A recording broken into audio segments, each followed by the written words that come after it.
చిన్న తప్పుకు పెద్ద శిక్ష వేస్తానంటే, ఏకంగా ఉద్యోగంతోనే చెలగాట మాడతానంటే, ఎంత వేడుకున్నా వదలకుండా 20,000 లంచం ఇవ్వాలని డిమాండ్ చేస్తే సంగారెడ్డిలో ఓ బస్ కండక్టర్కి ఇలాంటి పరిస్థితే ఎదురైంది. అతను తిరగబడ్డాడు. తోటి ప్రయాణికులు అతనికే మద్దతు పలికి లంచం అడిగిన అధికారిని ఉతికారేశారు.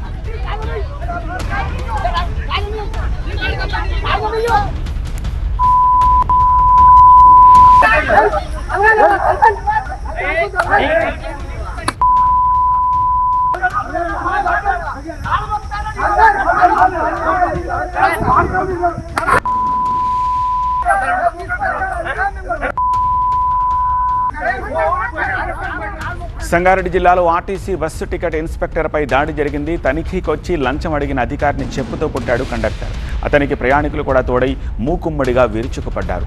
హైదరాబాద్ నుంచి నారాయణఖేడ్ వెళుతోన్న ఆర్టీసీ బస్సును రాయికోడ్ దగ్గర చెకింగ్ కోసం ఆపారు ఇన్స్పెక్షన్ అధికారులు.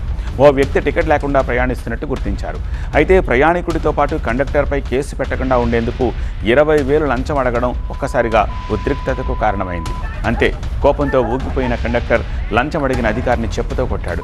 మిగతా ప్రయాణికులు కూడా కండక్టర్కే మద్దతు పలికారు.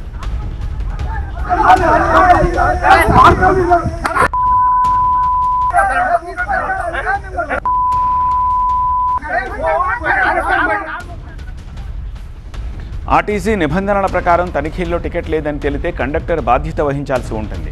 అలాగే ప్రయాణికుడు కూడా జరిమానా చెల్లించాల్సి ఉంటుంది.